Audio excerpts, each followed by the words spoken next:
Good morning. I'm here at the MHA accounting practice. It's a national firm of chartered accountants, part of the Baker Tilly International. I've got two fantastic contributors for today.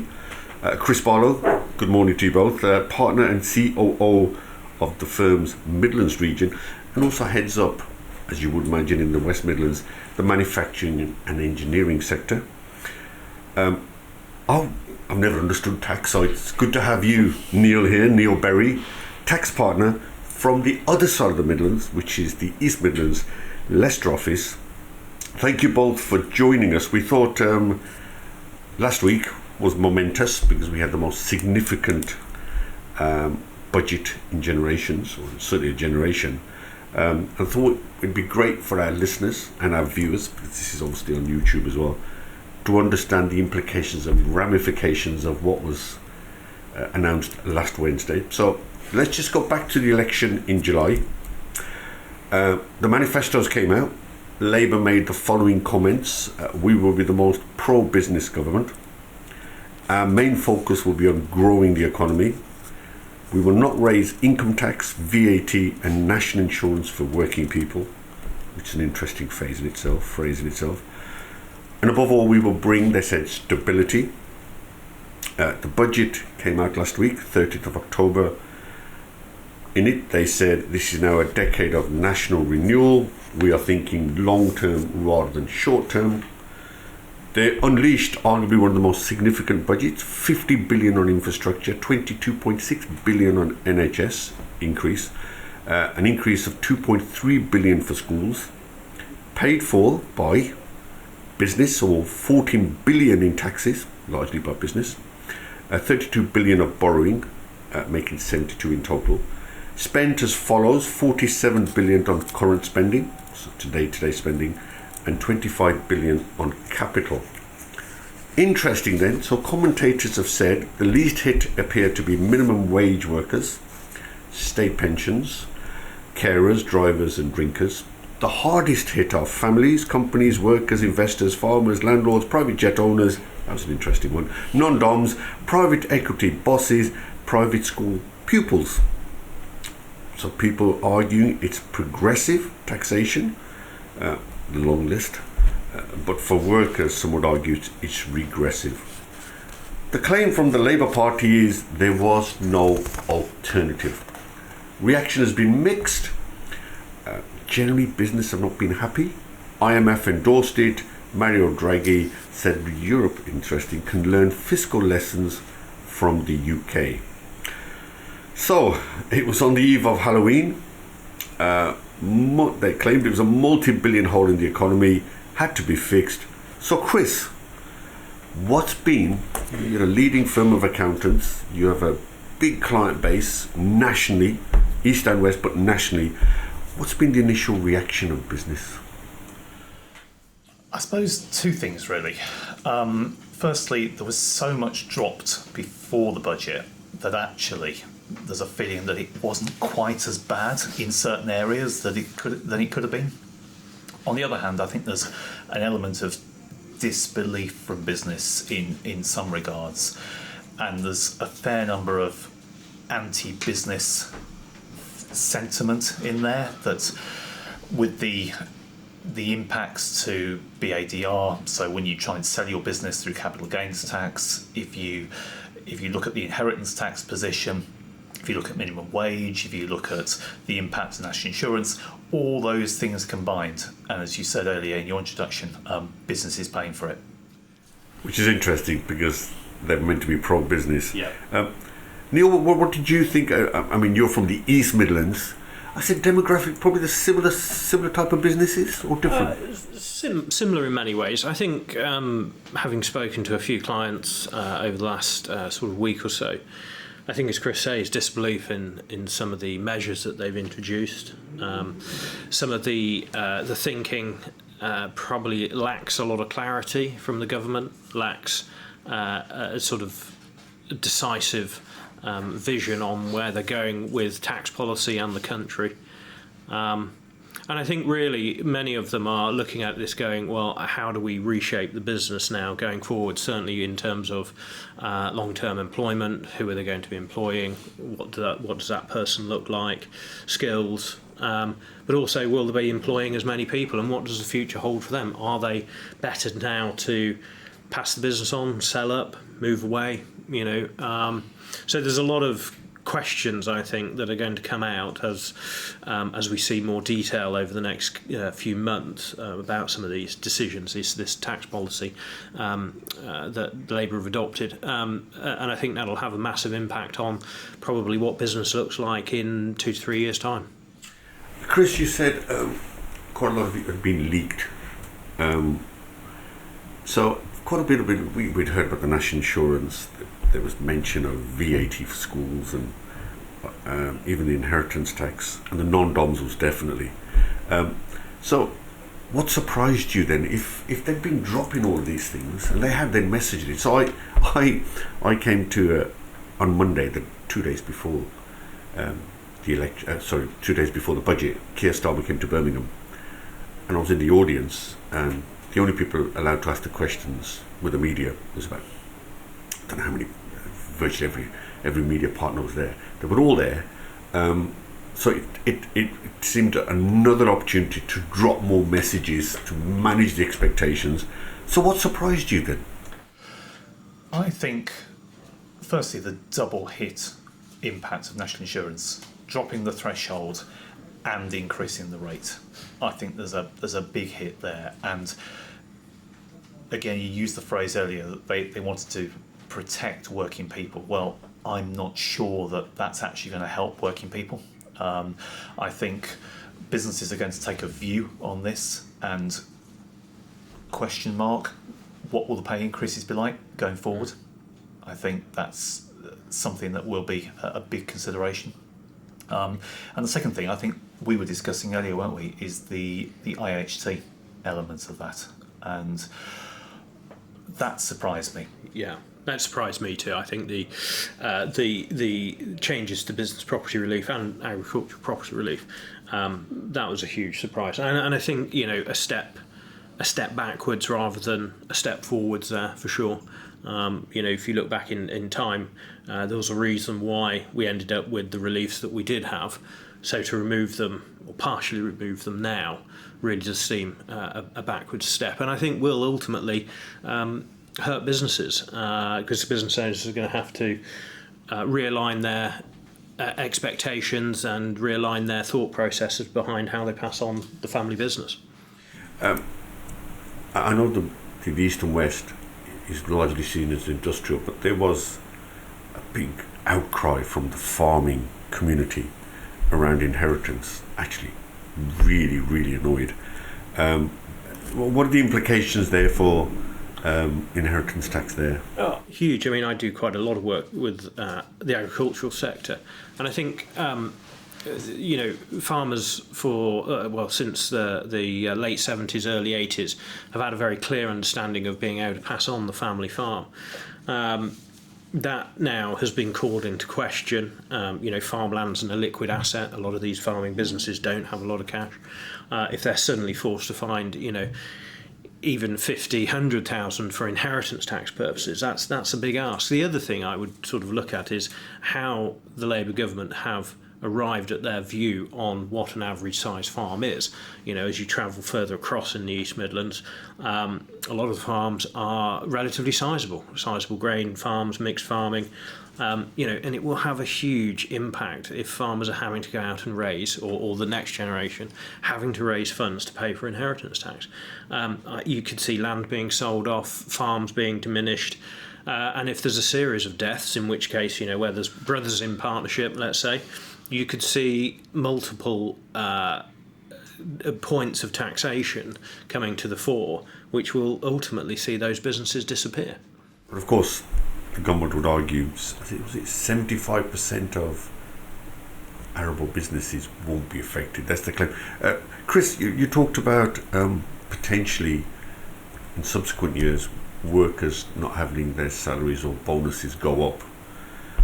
Now this is going to be interesting. Well, the trade unions have said, well, we're not going to accept that. So it'll be interesting how... I heard the leader of the union on the Radio 4 programme saying the very same thing. But realistically, businesses are not going to accept a reduction in their profits, or not a significant reduction in their profits that would come from that national insurance change. So there's going to be an implication there.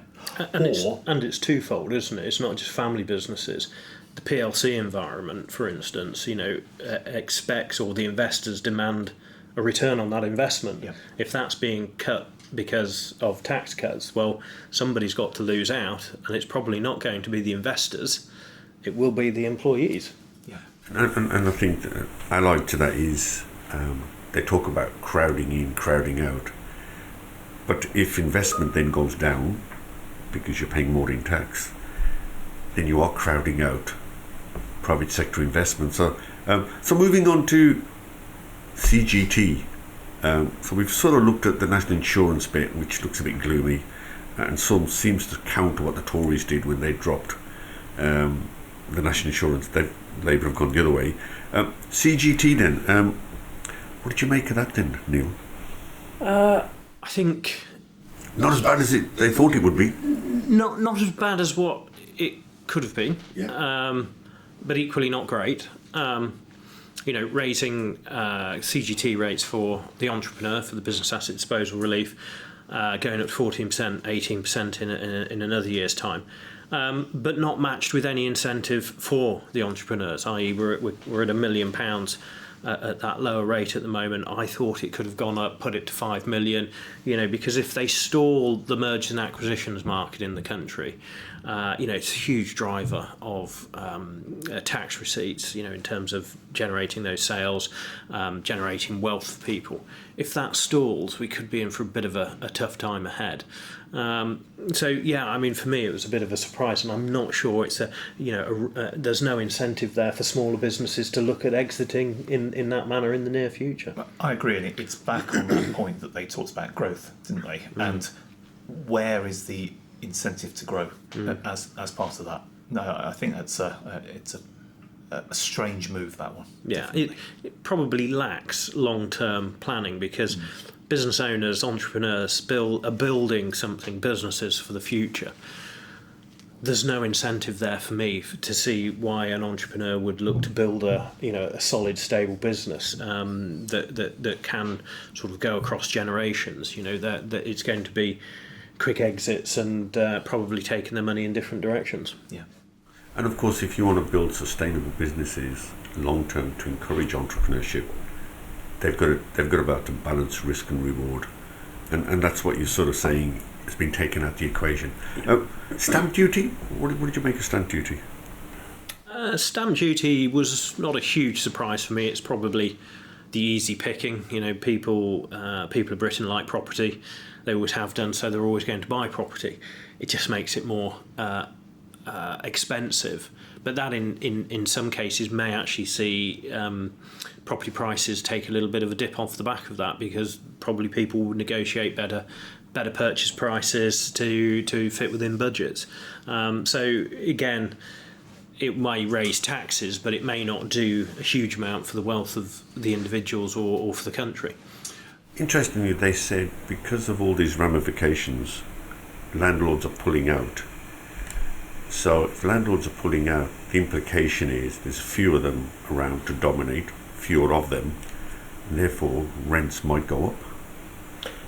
Yeah, I think we're moving to a different model. I think this country could move to a more European model, and you might find more institutional landlords, which may or may not be good for the renter, for the rental market in general.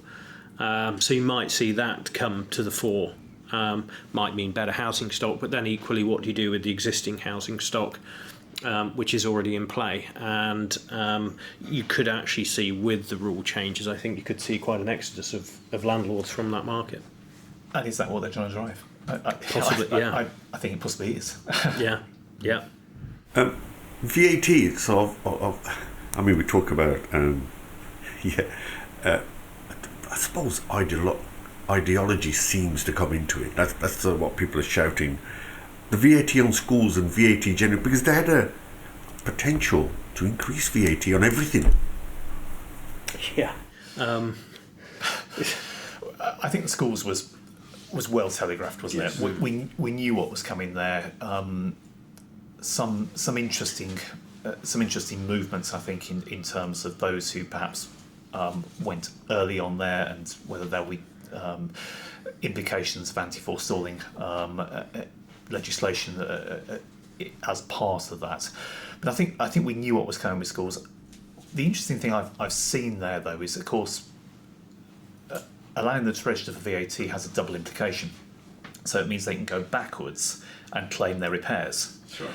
And I think, again, that the papers have picked up the news about Eton and people like that going back several years, picking up their repairs, and actually in a far stronger state than they would have in the first place. So is it going to work? I don't know. I do worry about genuinely I think there's a misconception about pupils of the privately educated. Some absolutely come from very wealthy backgrounds. Others don't. Mum and dad, grandma and granddad, whoever, have made significant sacrifices to send their child through that. Or perhaps they're special needs, and they're in that environment which they wouldn't get in the state school. So I think, again, it's a bit of a cart before the horse here. I worry whether the provision is there in the state system for the children who are unable to continue in private education. You know, we were talking earlier about debit and credit, and it almost feels that the government has forgotten about the debit side. In other words, the money that's going to be being claimed back, and a focus just on the money coming in, and that's going to be. And of course, I talked about ideologies.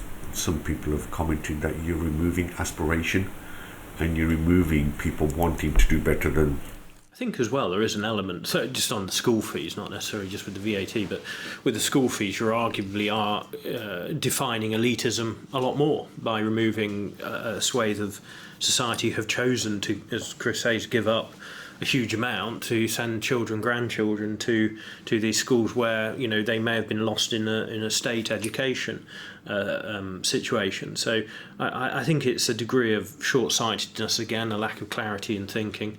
But VAT in general, I think, you know, probably deserved a more thought out policy within the budget. Because, as you say, you know, it could have been used to raise taxes on a number of things, and VAT arguably is a much fairer tax because you only incur it if you choose to buy something. I know it's on services, but, you know, luxury goods, etc. You choose whether or not you wish to have those goods, and if you do, you pay the VAT. So you could argue that it is a much fairer basis of taxation. But I think they've missed an opportunity to actually probably level the playing field in a few areas. I spoke to a few haulage firms who are whooping that the fuel tax didn't go up, and of course some commentators are saying it's probably a good thing. One, the likelihood of inflation, so 5p, whatever it was. But secondly, haulage firms would have also then have had to put the prices up on all the goods delivered. So in fact, there could have been, a knock-on effect. So that was an interesting decision not to do fuel duty. And of course, the understanding is we didn't want to affect the working person because they obviously saw that. Yeah, I think you said it exactly. I think that's the one, along with the 1p off beer. It's the sop to the working person, isn't it? Really, but there's a number of measures in there which potentially are inflationary. Yeah. That's the one that isn't actually, right. by not doing that, by not being able to push the prices up. So yeah, I'll take that, absolutely. Yeah. Again, well telegraphed, non-DOMs, and of course the Tory party who were in government had already started that train going. Neil, what do you think, non-DOMs? I think again it's a degree of lack of understanding, and where legislation is being passed by people who probably don't really understand not only taxation but necessarily the impacts that their decision making has through tax policy. Certainly since the new rule changes were proposed and they've been slightly amended by this last budget, we've seen a lot of wealthy non-DOMs and DOMs actually, those that are UK born and bred who have decided to leave. So it has had an impact on this country already by people removing their wealth, their families from this country, and that wealth won't return. Certainly not in our generation. May do in future generations. So I think it's bad for UK PLC because you're not going to be the beneficiary of that spending power, and and a lot of the non-DOMs that are sort of wealthy and internationally mobile did choose the UK because of its legal system, its health system, its access to international markets, London, New York, etc. Nice place to be, and we've got a lot of connections around the world because of our historical position. So we were a good location, but sadly I think we're going to lose that, and we're going to lose more. And there are more attractive jurisdictions in the world now, I'm afraid. Just picking that last comment up, and we will pick up the industrial strategy, but again, it appears to be a lack of joined-up thinking.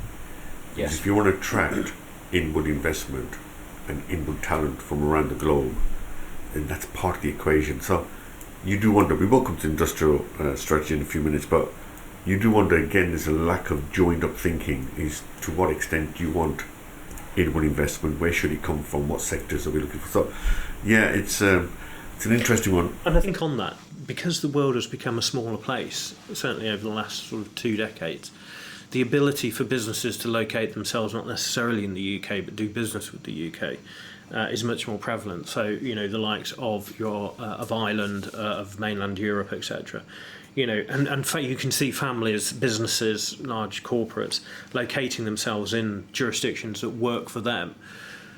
And we don't seem to be on that wavelength of making UK that attractive to bringing them back in. And I think that's, again, one of the points potentially missed, that a reduction in corporation tax by a few percentage points would have been something to help that. You look at the rate in Ireland, you look at other rates, and again, there was nothing for the entrepreneur there to say, oh, actually, I want to be in the UK. A couple of questions, if we could roll them up into one. East and West Midlands, but of course business generally. I know you have an office in Manchester as well. So what impact has this had on the Midlands? And then as you answer that question, what should businesses be doing now? So impact first, because of the impact, what should business do now too? Think. I suppose I'd say, firstly, entrepreneurs will always find a way. That's why they make money. That's why they do what they do. So entrepreneurs will always find a way. But there are some things to think about here. I think the impact of those changes that we talked about, particularly to the costs in the business in terms of national insurance, but also national minimum wage as well, which with minimum wage going up, inevitably it's an accelerator for other levels of wages as well. So costs going up within the business. Now, that brings us to potentially different questions that perhaps we can return to later about skills and how they employ people. But I think they've got to sit down and think, where are they taking the business? Are they trying to exit it within a few years' time? Are they trying to pass it on to the next generation? A pause and a reflection, I think, is where they need to be, and understand some of the detail that behind it. Yeah, I think I'd echo those comments. I think, and there is a sense as well that there will be more changes. What we saw last week is the start. There's going to be a lot of discussion, a lot of debate, and I'm sure that there'll be further amendments going forward. So I think, as well as thinking, I would say patience is probably something to be advocated, and get some sound planning and viewpoints from advisors, because there's a lot of, it's a bit of a patchwork at the moment, and it's kind of trying to work out what is going to be the best route. And that best route probably isn't going to be that initial, let's just do this to solve an immediate problem, because I suspect it'll probably cause more headaches further down the line. Interesting, the optimists who sit in the Tory party think they might be back in 5 years' time. or 4 years' time, whatever that is. Generally, people think it's 2 terms, but again, it's thinking about long term. It's thinking about what works. But I know there was a lot of flurry of activities, people trying to sell and all kinds of things, and that is some people do go on that impulse. And I think your argument about patience, long term thinking, long term strategy, I think is really key. I know we're going to talk about skills, and why don't I just jump in there? Chris, we spoke about the fact that the minimum wage is now going up. The disparity between the age brackets is being shortened. What's the impact then on the way people will employ people going forward, do you think?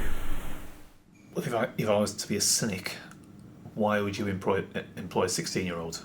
If you're going to pay the same for a 16-year-old as you're going to pay for an 18-year-old, 20-year-old, and so on, why would I employ a 16-year-old when a 21-year-old's got more life experience at least? Yes. And arguably, why wouldn't I employ a machine? That's right.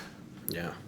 And I think we need to be careful. They need to think about not losing those years between, people that may not want to go into further education but may want apprenticeships, which is a whole other debate. But, that 16 to sort of 21-year-old gap, we've got to be careful we don't lose them, because it could quite easily be lost, and employers, make those sorts of decisions. But equally, the employment of automation. Yeah. And we've seen a big move in automation in the last few years. I mean, we were talking earlier about a machine that will, I suppose, in the style of big corporates, will select your stock off the shelves, and that's exactly what that 16-year-old might be doing in the first place. So it's a big impact on those people. Well, speaking about AI, let's why don't we just jump a little bit on industrial strategy. So a couple of things that came to the fore. One was there's a lot more money being thrown at mayoral setups. So I think a lot on transport, a lot of money going to Manchester and to Birmingham, to the West Midlands. Looking at the industrial strategy, you talked about skills. There were some things that weren't mentioned, as we spoke about earlier. They talked about aerospace, when we talked about this region. They talked about automotive, but there's no strategy around skills. All the 300 million to FE, they might argue that's peanuts. So what did you think about the fact there was no mention of skills strategy, and the fact that all the funding is now going to the mayoral rather than business having an input into that? What do you think of the actual industrial strategy, or lack of it, or lack of detail? Lack of detail, I think, really. I mean, there's the green paper out for consultation at the moment, isn't there? Until about the middle of this month, something like that. Many of us have been calling for an industrial strategy for some time, ever since it was ripped up by the previous governments. And the UK needs that. But skills has been that perennial Achilles heel for years and needs to be addressed. But again, like various other things that we've mentioned, it's not just a case of throwing money at it. You need to properly assess what you're throwing money at, what you're trying to achieve. And it goes back to understanding what's coming out of the schools in the first place. So you have to understand what the businesses need, train the children going through the schools in order to create that. I think there's there's another big piece that's lost as part of that. In terms of detail on the industrial strategy, yeah, we absolutely need that. But then, to go back to what we were talking about a moment ago, if entrepreneurs can't see that, why would they invest in the UK in the first place? That's what we've been crying out for, and it's back to the lack of joined up thinking, I think, that worries me. And I think, for me, with the industrial strategy, it shouldn't just be left to a government department or a government minister, or mayors, for instance, that have the various regions. And I've said this in another group, is that business leaders, entrepreneurs, and business owners actually need to take ownership and get involved, because if you actually want something to be successful, you need that business person's mind, you need the entrepreneur involved, because they know what they need for the region, for the country, and they know what's going to work, and supply chain demands and so on. Which is where, a lot of the ministers now are, they are career politicians. They've actually got very little real world experience, I would sort of suggest. So we need the business community to be hugely involved with whatever that industrial strategy looks like, i.e. they should really be the ones preparing it and putting it forward. But that then comes with the need for government to get involved to support a tax policy that sits behind that strategy, that then works, driving productivity, driving investment, driving worldwide investment, and being, the government's role in all of that should be the role of, if they've got a problem in dealing with, let's say, red tape or getting into another country, opening up markets in other countries, that's the government's bit.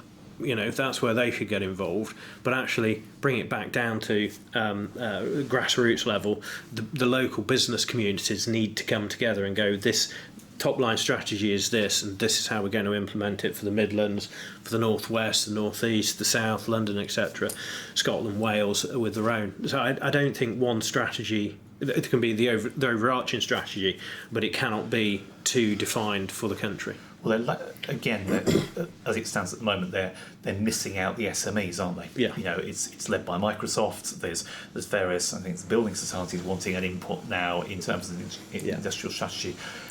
The SMEs are the voice, or should be the voice, because they're the engine of this country, and that's what's missing for me. I think what's interesting, so you almost think it's inverted. So if you think of a typical business, you start from sales first. Where are our sales going to come from? Once you've identified those sales channels and those sales products, you then put the resource behind it. And then you say, well, what does that resource cost? Then you decide how to raise the money for that resource, whether it's equity or borrowing or debt. Here it seems to be the other way around. So they've already decided they're going to spend money on projects. And by the way, we don't know what those projects are. Secondly, we don't know if they're going to deliver them in time. Thirdly, you've only got to look at HS2. So we don't know where they're going to spend the money. So almost it's the other way around. They say, oh, by the way, we'll now let you know about the industry. It's almost, we'll now let you know where we think the sales are going to come from. Yeah. It seems to be, if that makes sense, it should have started with an industrial strategy first. These are our sectors. They're going to raise this much money. They need this much resource. They need this much infrastructure. How are we going to get the money for that infrastructure and that resource? Part of it's tax, part of it's borrowing, and this is how we'll pay it back, because those sales opportunities will bring this much money back in. It feels it's the other way around almost. We'll let you know. Surely you start with industrial strategy. And I've only got to think about China, the way they've worked over the last 30 years. They've been clear in their strategy, in their industrial strategy. They've used that as a basis to now dominate the world. And you've only got to look at EV. I remember years ago, everybody used to laugh at China because they were seen as being great at copying. They're at the cutting edge of an innovation now. They're at the cutting, because I think they had, some kind of informal or formal industrial strategy, and so it feels the wrong way around to me. Yeah, I think you're right.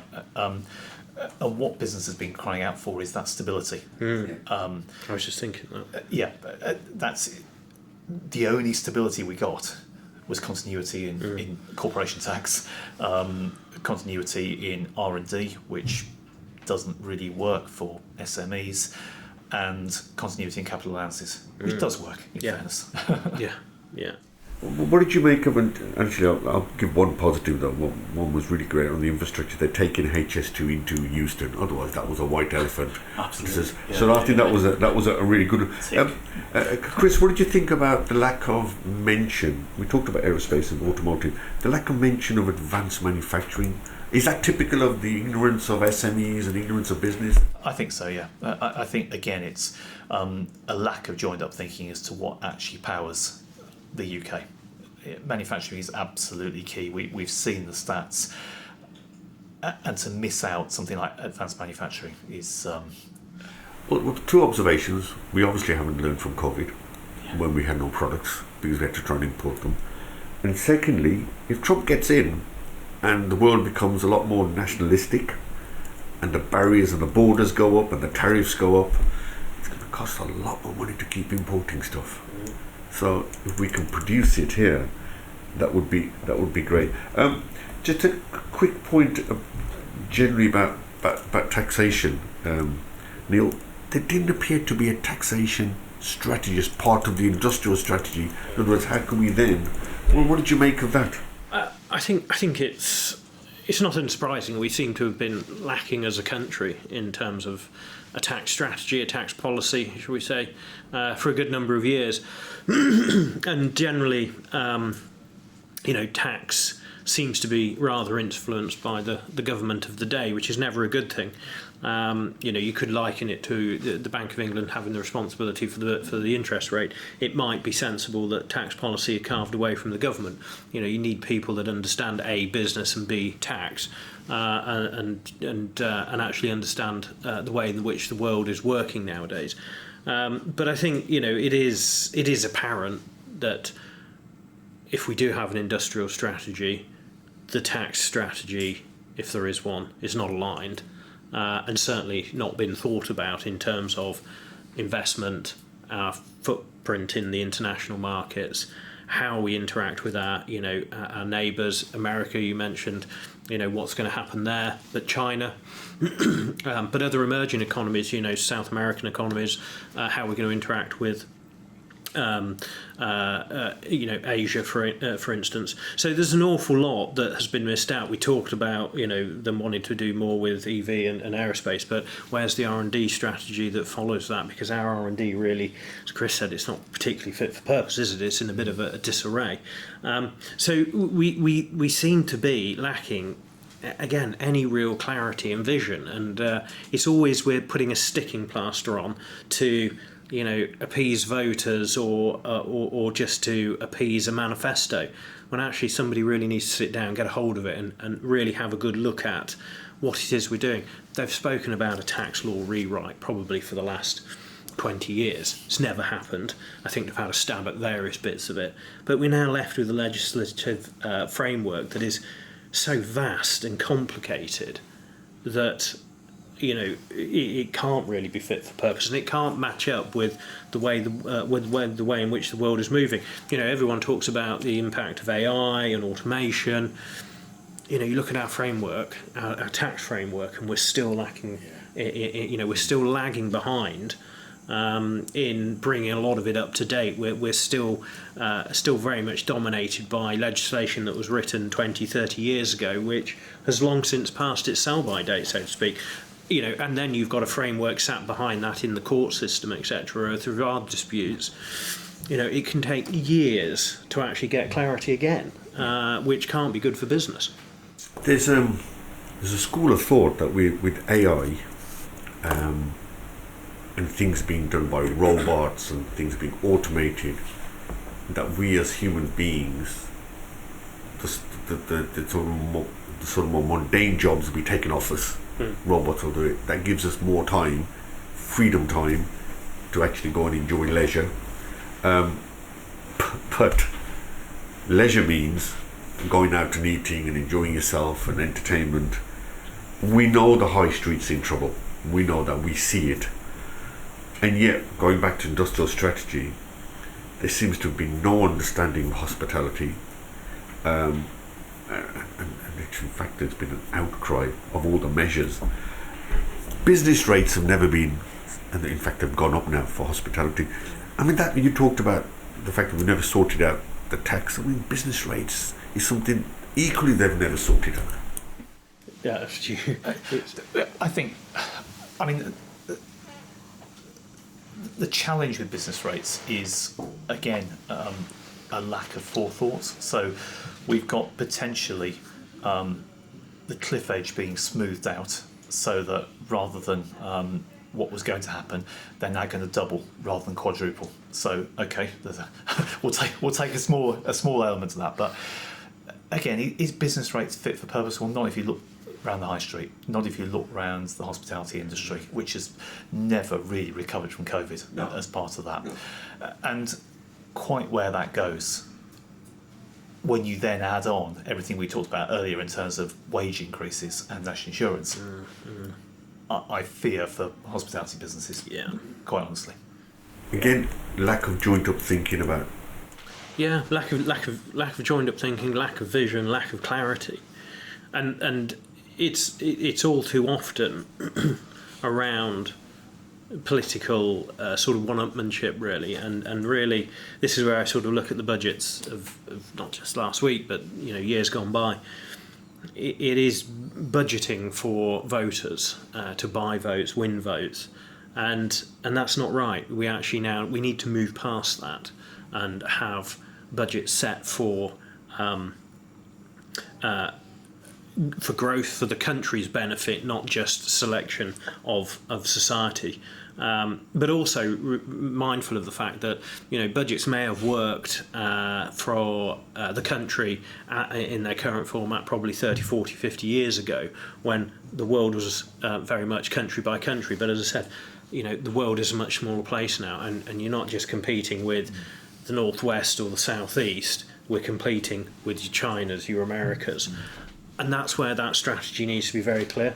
Certainly, if you look at manufacturing, for instance, we're not just competing with, what can somebody make it for in Wales or in Scotland. We're competing with your Chinas, your South Americas, and we need something. Exactly. Well, you go back, and the last time we had President Trump, and exactly what policies came out of America. It wasn't exactly conducive to world trade, was it? Neil, you mentioned the fact that within the civil service and in government, there's not many people from a business background.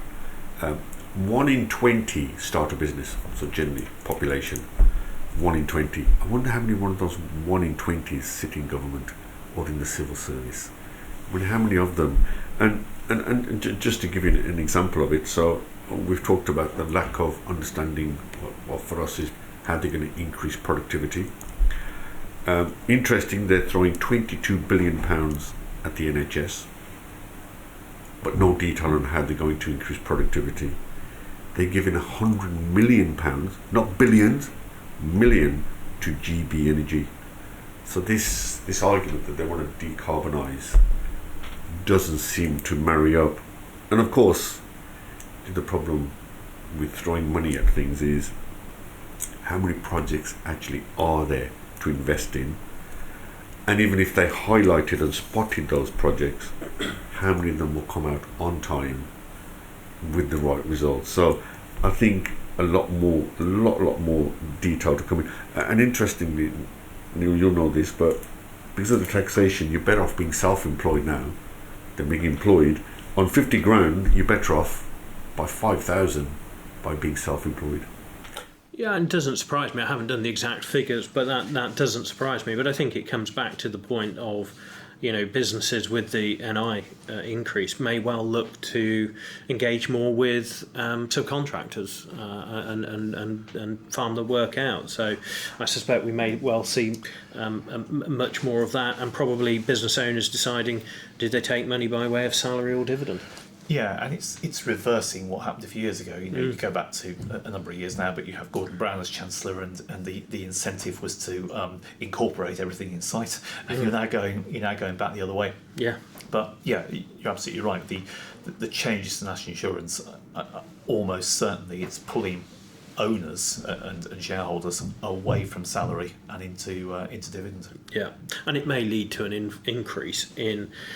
They've had this legislation, but the IR35 legislation, but you may well see a number of individuals starting up their own businesses and becoming subcontractors. Is it the right thing for them? Maybe not, but that's maybe where business owners will force those people, or make decisions that they stop employing more people and look for subcontract labour to fill those gaps. Yeah. Finally, we're going to wrap up now, but just interesting, despite the dropping of messaging, the markets didn't work according to what they thought. we still don't know Thursday. We'll know about the interest rates. Let's see how that pans out. Any final thoughts on what businesses should think about now going forward before we wrap up? I mean, there's still a lot of details to come out, but any general comments you want to wrap up with in terms of what MHA think entrepreneurs and businesses should think about in terms of going forward?